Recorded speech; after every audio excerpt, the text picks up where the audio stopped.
The morning I found my daughter-in-law collapsed on my kitchen floor, I had been thinking about pie crust. That sounds absurd, I know, but that's the truth of it. I had just come in from the back porch where I'd been checking on my apple tree. The old one my husband planted the year we bought the house. The one that still produces every fall no matter how bad the summer gets. I was thinking about whether I had enough shortening, whether I should use butter instead, whether my son Hector would be coming for Sunday dinner. Normal thoughts. Old woman thoughts. Then I pushed open the kitchen door and there she was. My daughter-in-law Renata was on the floor near the counter, one hand pressed flat against the tile, trying to push herself up. She was 7 months pregnant. Her lip was split. There was blood on her collar, and her left eye was swelling shut so fast I could actually see it happening, the skin darkening and puffing as I stood there too shocked to move. "Renata?" I dropped my basket. The apples rolled everywhere, and I didn't care. I was on my knees beside her before I even thought about it. "What happened? Who did this to you?" She grabbed my wrist. Her grip was surprisingly strong. "Don't call Hector," she whispered. "Please." "Not yet. I want to tell you that in that moment I understood everything." I didn't. I thought she'd been mugged. I thought some stranger had followed her from the parking lot of the grocery store, or that she'd been in a car accident and was confused. I thought a lot of things that weren't true. It took me 4 more hours to understand what was actually happening in my own family. Renata had married my son Hector 3 years earlier, and I will be honest with you. I had not made it easy for her at the beginning, not because of anything she did wrong. She was warm, she was patient. She made Hector laugh in a way I hadn't heard since he was a teenager. She was a physical therapist, sharp and steady, the kind of person who remembered what you'd told her 6 months ago and asked about it. She was exactly what my son needed. My resistance came from somewhere smaller and uglier than I like to admit. It came from his sister. Hector's younger sister is Daphne.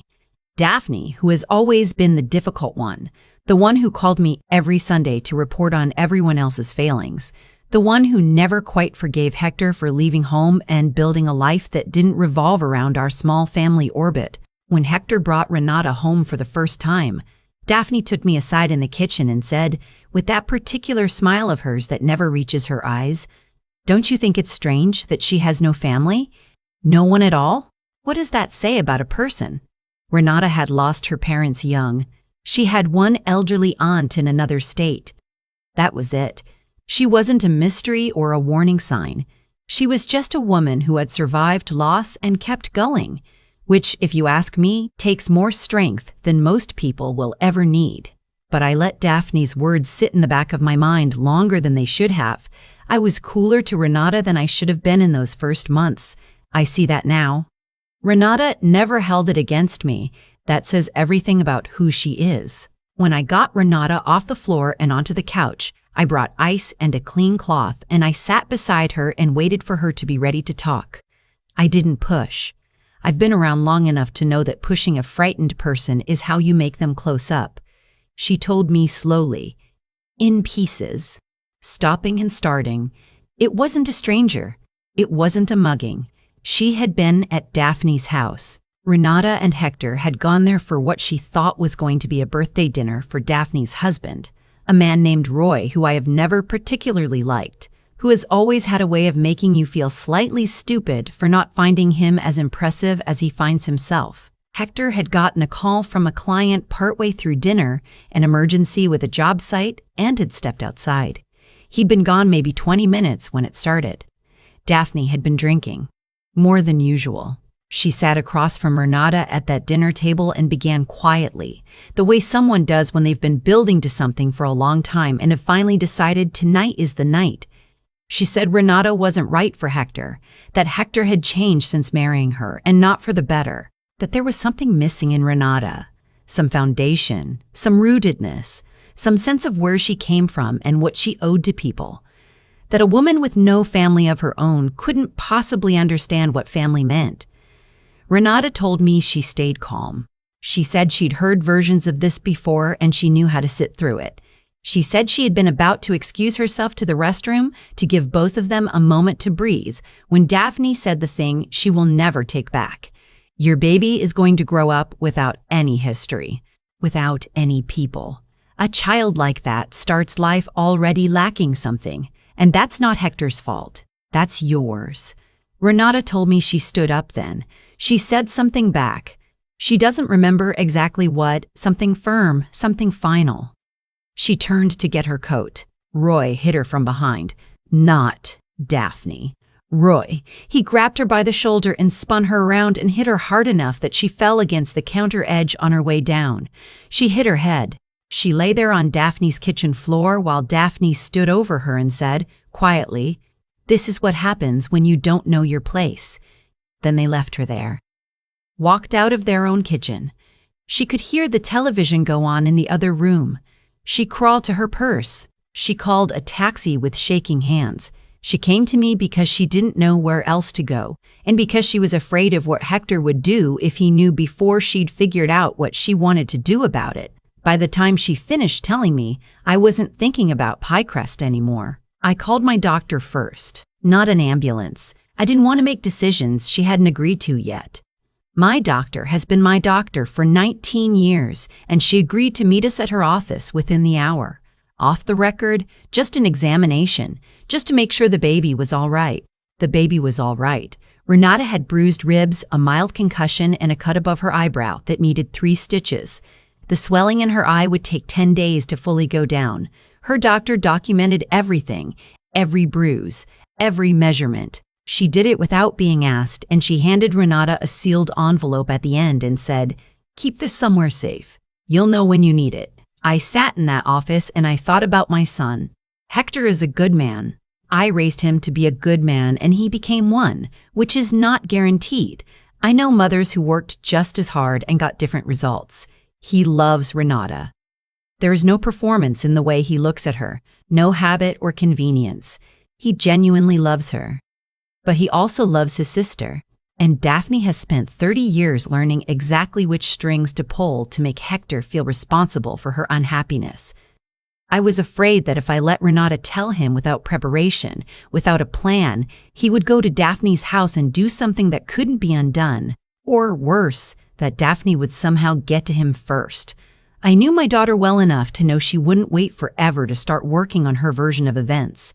I told Renata we had one night to figure out what we needed to figure out before Hector knew anything. She agreed, not because she wanted to hide it from him, but because she understood what I understood. That information is protection, and right now we needed more of it than they had. We went back to my house. I made soup because I didn't know what else to do with my hands. Renata sat at my kitchen table and we went through it together, step by step, like 2 women solving a problem.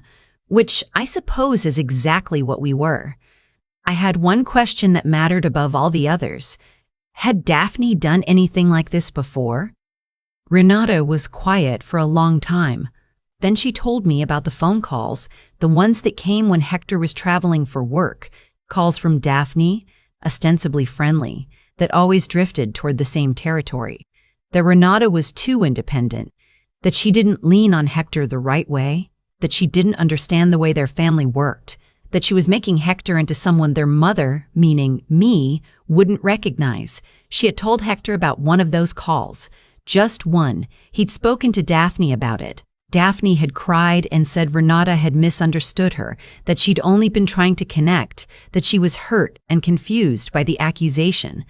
Hector had come back to Renata and asked carefully whether she might have taken it the wrong way.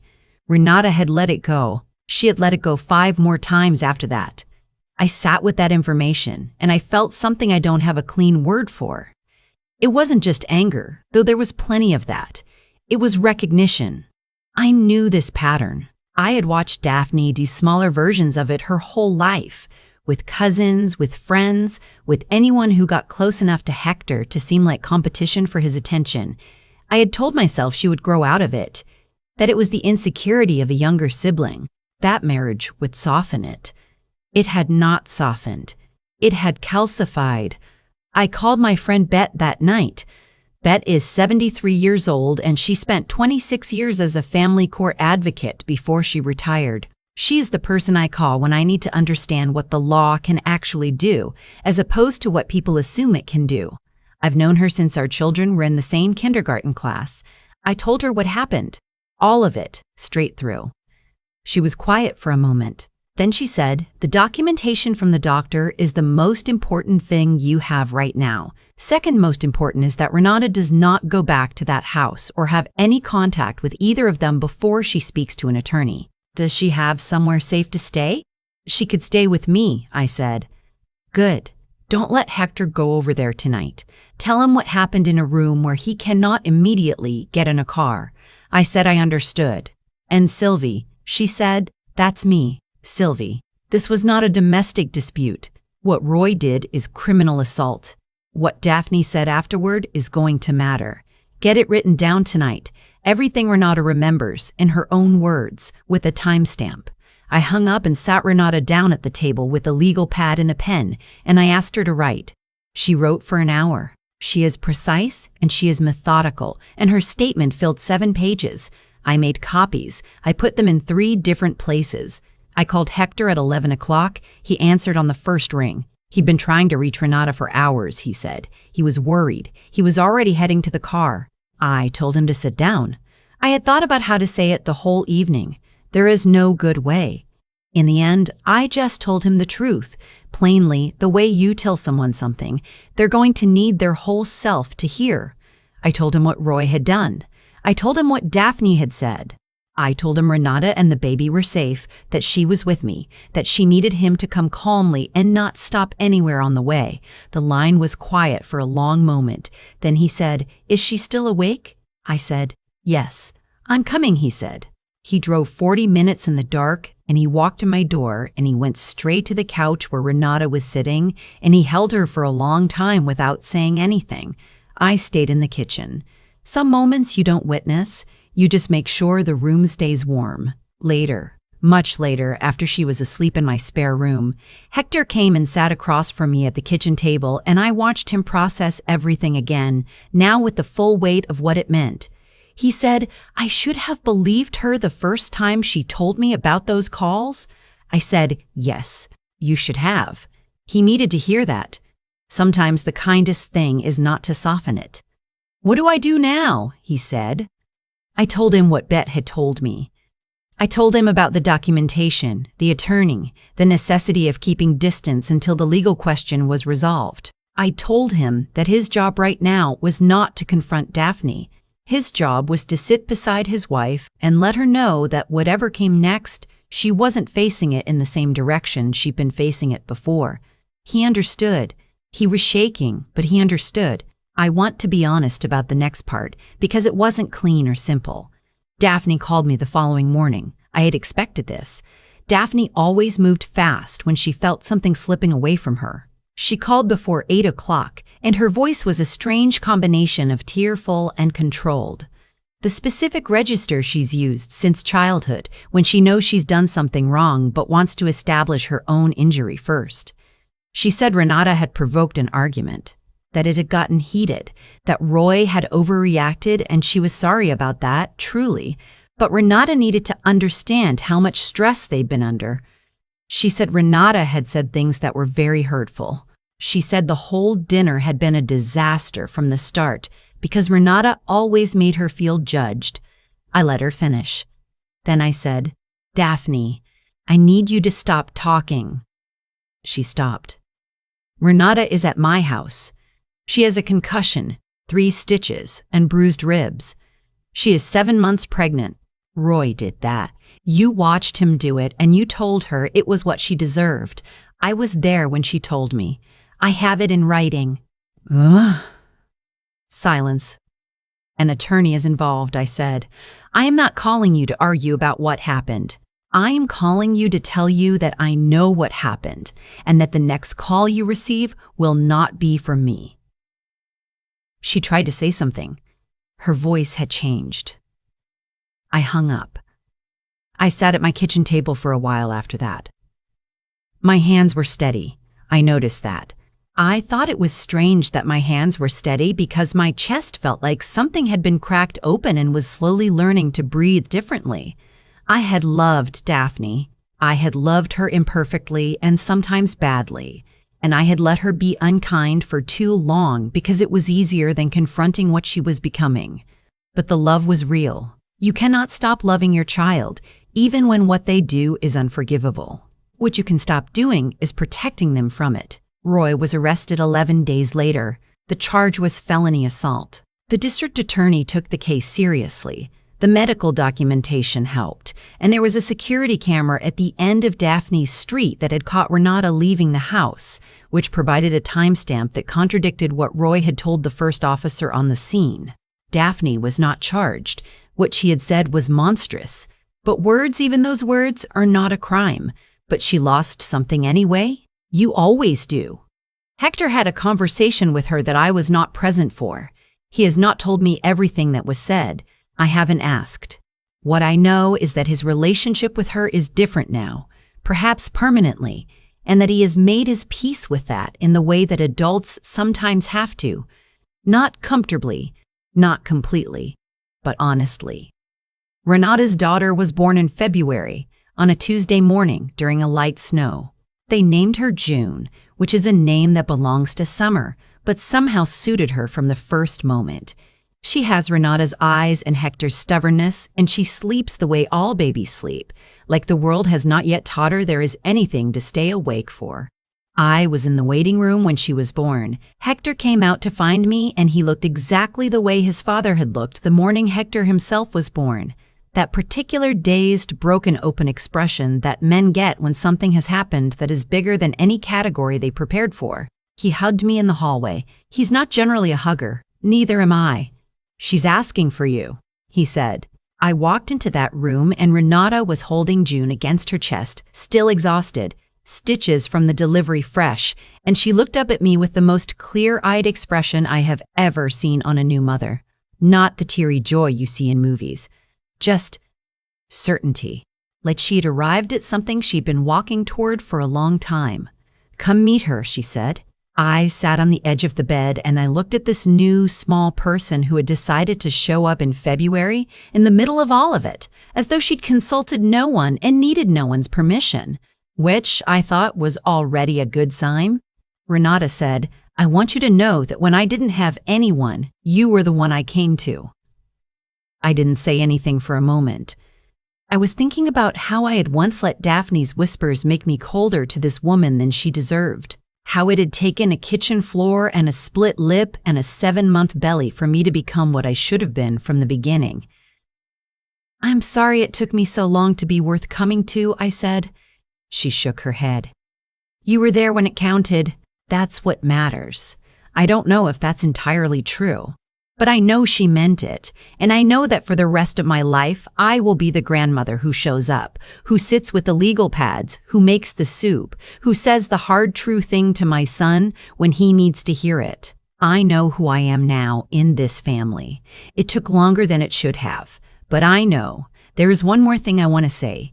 People ask me sometimes, when I've told parts of the story to friends to bet over coffee, they ask whether I think Daphne is capable of understanding what she did, whether there's any road back, whether Roy will serve real time or slide through the system the way men like him sometimes do.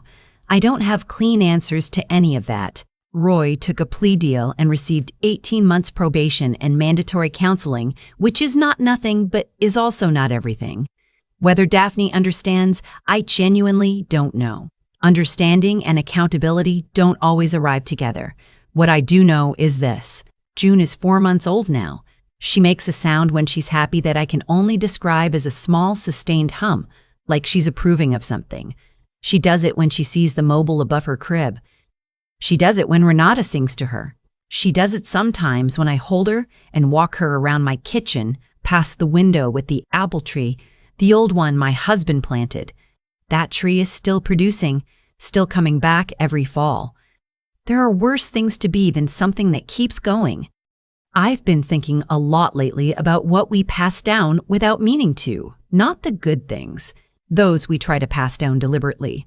The values we name out loud at dinner tables, the lessons we repeat until our children roll their eyes. I'm talking about the other kind. The patterns we carry quietly inside us, the ones we don't examine, because examining them would require admitting they're there. Daphne didn't become who she became in a single night. She became it over decades. Slowly, in the space I gave her. Every time I heard her say something unkind and told myself it was just her personality, just the way she was, just something she'd grow out of. I was making a choice. I called it patience. I called it unconditional love. What it really was, I think, is avoidance dressed up in something that sounded better. That's the part that stays with me. Not what Roy did. Roy is a simple enough story. The kind that ends in a courtroom and a plea deal and a number on a probation form. What stays with me is that I watched my daughter practice cruelty for 30 years, and I kept finding ways to look slightly to the left of it. Renata paid for that. She paid for my avoidance with 3 stitches and bruised ribs and a concussion at 7 months pregnant. And she still came to my door. She still trusted me when she had every reason not to. That is not something I take lightly. That is not something I intend to waste. Here's what I've come to understand at 63 years old about the way consequences actually work. They are not dramatic. They do not announce themselves. They accumulate. Every small decision you make, every time you choose honesty or avoid it, every time you protect someone or protect yourself instead, every time you hold someone accountable or let it slide just this once, those decisions are building something. You may not see the structure for years, and then one day, you walk into your kitchen and you see exactly what you've built, and you have to decide what to do with that knowledge. Renata had been building something too, quietly, without credit, without anyone noticing. She had been building her own integrity, the kind that holds up under pressure, under pain, under the specific loneliness of being in a family that hasn't fully chosen you. That integrity was what walked her to my door instead of somewhere worse. That integrity was what let her sit at my table with a legal pad and write 7 pages of clear, precise truth while her eye was still swollen shut. That's what I want people to take from this. Not that good people always win, because that's not always true, and I'm too old to sell you that. What I want you to take is simpler. The choices you make every day about who you are, whether you speak up or stay quiet, whether you protect the people who trust you or protect your own comfort. Those choices are not neutral. They land somewhere. They shape something. And eventually, in one way or another, you are standing in the middle of what they built. June is 4 months old. She doesn't know any of this yet. She just hums when she's happy and sleeps like the world is still safe. I am going to do everything in my power to make sure that when she's old enough to understand what happened, she sees that the women in her family, her mother and her grandmother, chose the harder, truer thing when it counted. That's all any of us can do, really. Choose the harder, truer thing, and try not to wait as long as I did to start.